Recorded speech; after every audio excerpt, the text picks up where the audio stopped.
ঢাকা 16 আসনের জামায়াতের নবনির্বাচিত সংসদ সদস্যকে লক্ষ্য করে ডিম নিক্ষেপের ঘটনা ঘটেছে। একটা কিংবা দুইটা নয়, একের পর এক ডিম, সাথে ডিম ভরা খাঁচাও ছুঁড়ে মারা হয় ওই এমপিকে লক্ষ্য করে।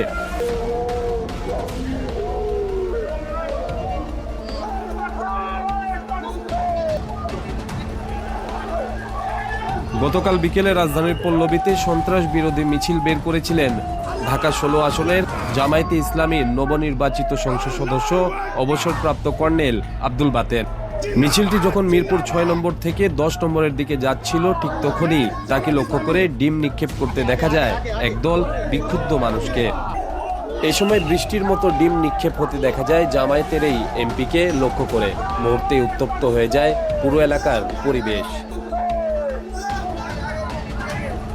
তখন জামায়াত শিবিরের নেতাকর্মীরা ভ্যানগার্ড হয়ে দলীয় এমপিকে নিরাপদে মিছিলের সামনের দিকে নিয়ে যান।